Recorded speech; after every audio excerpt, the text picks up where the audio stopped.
Have you ever wondered just how powerful a rally car can get when a company with an unlimited budget desperately wants to become the new face of motorsport? Well, in 2013, Volkswagen gave us the answer. To dethrone Citroën from a winning streak of 9 consecutive World Rally Championships, the German giant invested millions of euros in manufacturing what would become the most dominant rally car of all time, the Polo RWRC. It was a machine so advanced that it conquered 4 consecutive world champion titles by winning 43 of the 52 rallies it participated in.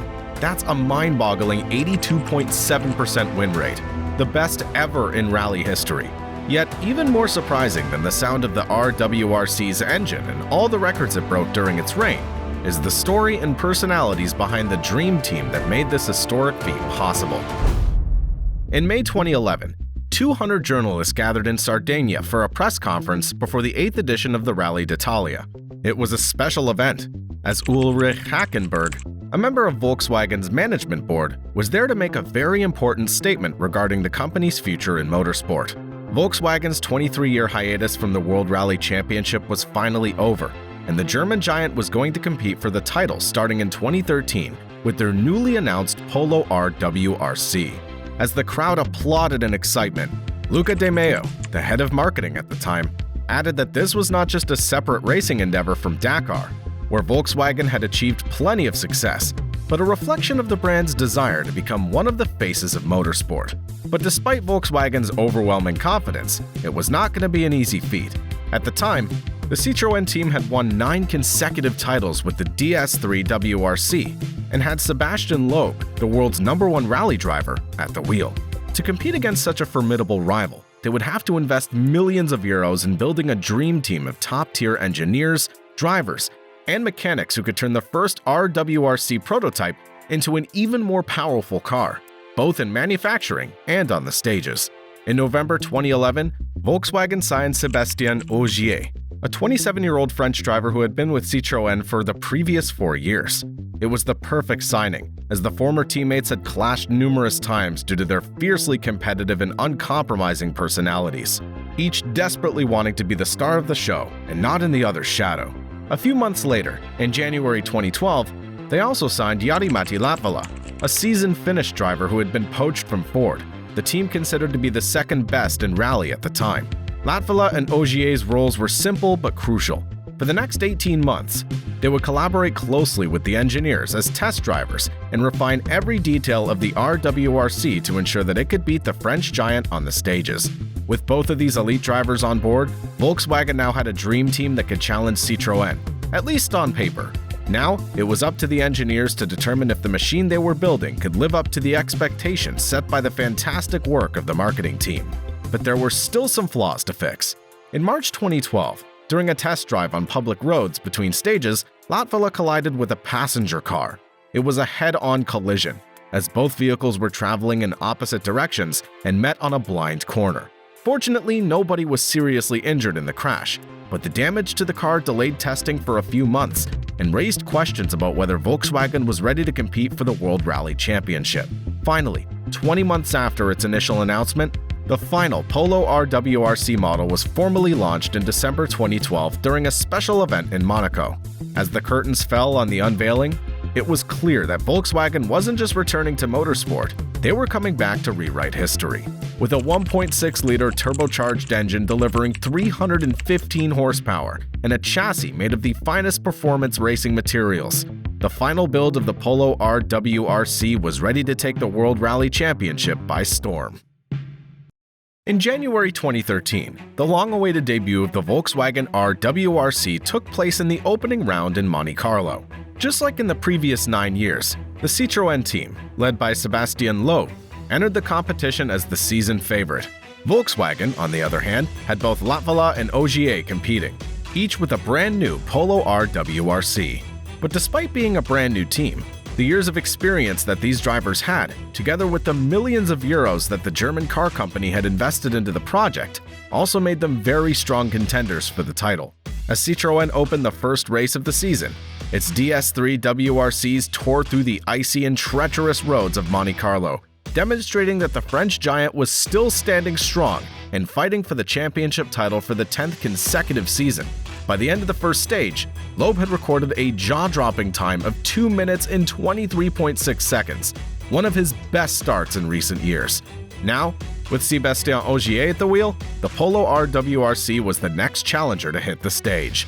As its 1.6-liter engine revved, the so-anticipated debut had finally started. As hundreds of thousands of fans witnessed the Polo drift through the treacherous mountains of Monte Carlo with speed, precision, and power, it soon became clear that the Polo was just what every motorsport enthusiast had been expecting for years. At the end of the first stage, Ogier recorded a time of 2 minutes and 25.2 seconds, just 1.6 seconds behind Loeb. Latvala also did a fantastic job with his overly aggressive style. During his turn on the stage, he fell only 0.4 seconds behind his colleague and was now stuck in third position. But as the race progressed, it eventually became clear that the battle for Monte Carlo was shaping up to be a duel between the former teammates who had been forced to become rivals.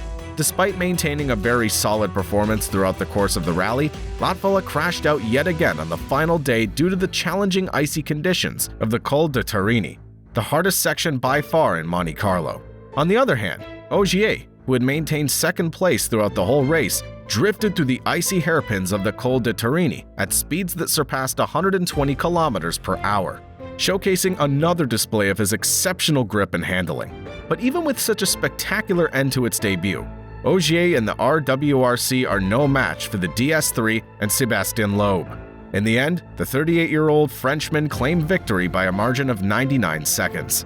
For 4 days, the Monte Carlo Rally put on one of the most exciting motorsports shows in recent years.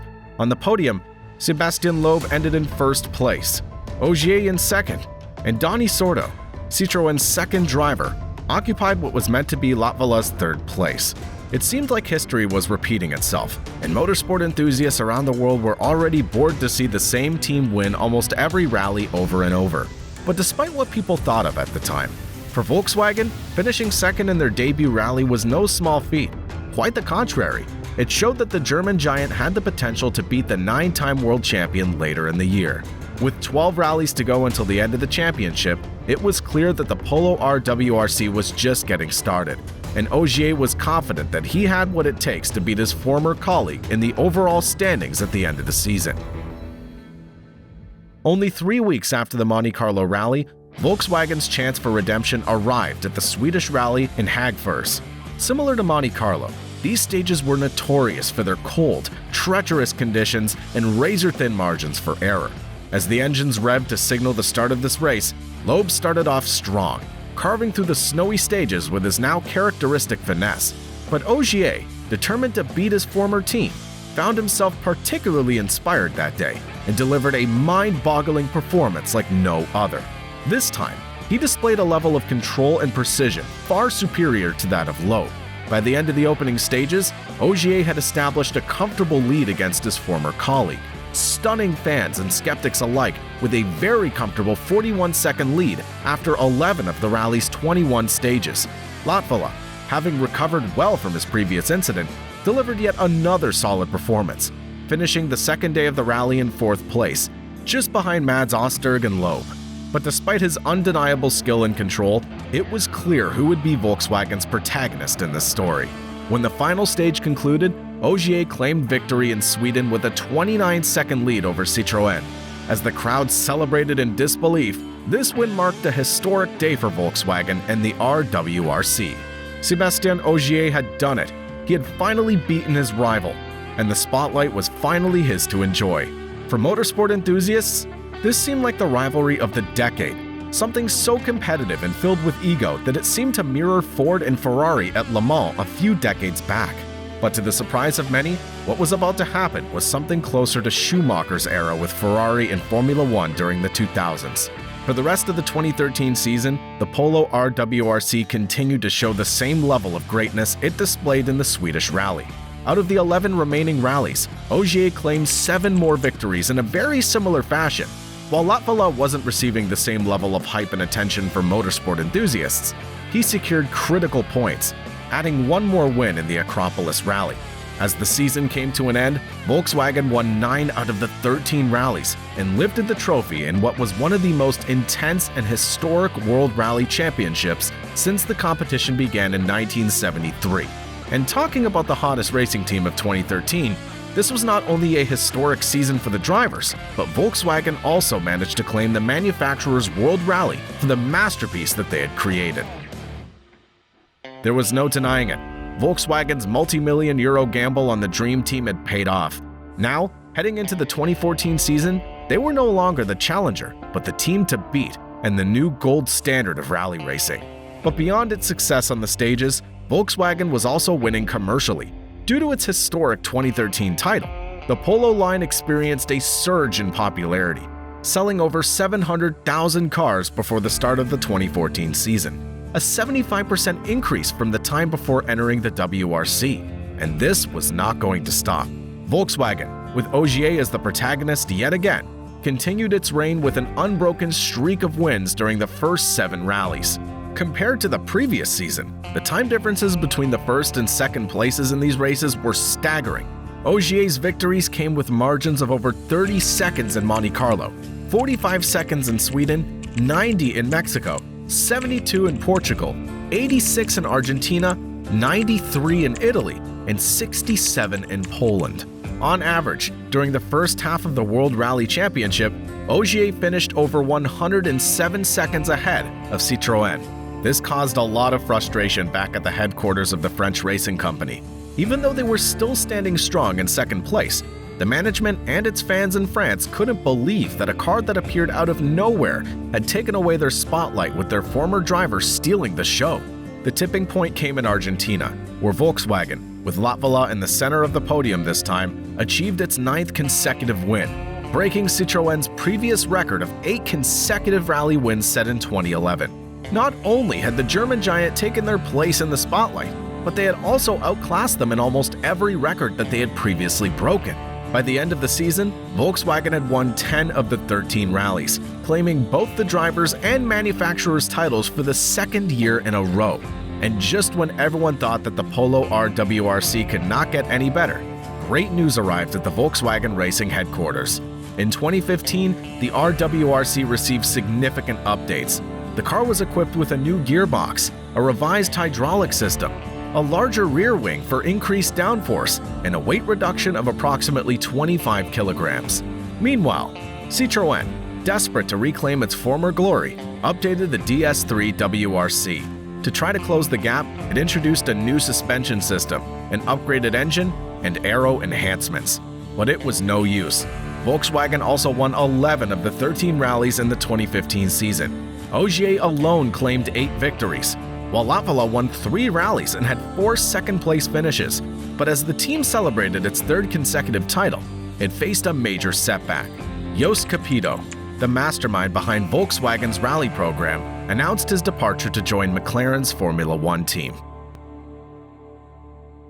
With Capito's departure from the team, thousands of motorsport fanatics who desperately wanted to witness Volkswagen's downfall thought that this was their chance. But it was nothing more than naive thinking. Just like in the previous 3 years, the German giant shocked the world of motorsport by winning 10 of the 13 rallies during the 2016 season, with Ogier being the star again with 6, and Andreas Mikkelsen with 2. Andreas, a Norwegian driver, joined the team as a 3rd driver in 2013, but only began racing full-time in 2014. Due to the elite skills of Latvala and Ogier, it was not until 2016 that he finally won more than 1 rally during his time at Volkswagen. Latvala, on the other hand, didn't have a great 2016 season. Although he couldn't win a single rally, he played an instrumental role in securing points for the manufacturer's championship, as well as providing strong competition throughout the season against their competitors. At this point, everything seemed to be going perfectly well for Volkswagen's rally division. They had become the 4-time consecutive champions of the World Championship. Ogier had achieved the spotlight he always dreamed of. They were driving substantial profits to Volkswagen. And, most importantly, they had earned the respect of thousands of motorsport fans around the world who eagerly waited for their winning streak to extend. Yet, just when nothing seemed to be able to stop the most dominant rally car of all time, the Dream Team received one of the most heartbreaking news stories in rally racing history. At Volkswagen's headquarters in Wolfsburg, a scandal too big to hide had become breaking news around the world. What started as rumors at the start of the 2016 season had now become a full-blown crisis. the Dieselgate emissions scandal. For decades, Volkswagen has been the gold standard in diesel vehicle production and delivery. Since the 1970s, the company's taken pride in and marketed itself as a pioneer of clean, efficient, and reliable diesel engines. Now, the brand that was once synonymous with reliability and excellence has been caught cheating on emissions tests on millions of diesel vehicles to meet environmental regulations and maintain its market dominance falsely. Fines, lawsuits, and investigations swept across continents, forcing the company to reevaluate every aspect of its operations. Unfortunately, motorsport, no matter how successful, was no longer a priority, and the worst possible scenario played out. Volkswagen was forced to withdraw from the World Rally Championship. There would be no fifth season, and the hopes of surpassing Citroën's 9 consecutive World Rally Championship wins were gone. Just like that, in the middle of a cold fall in November of 2016, almost exactly 5 years after its unveiling in Monaco, the Polo RWRC's era was over. But even as the curtains fell, the Polo RWRC left behind a legacy that few cars could match. For 4 years, the Polo RWRC didn't just become the face of Volkswagen, but the face of rallying. And while its journey ended abruptly, it still earned its place in the history of motorsport as the most dominant rally car of all time.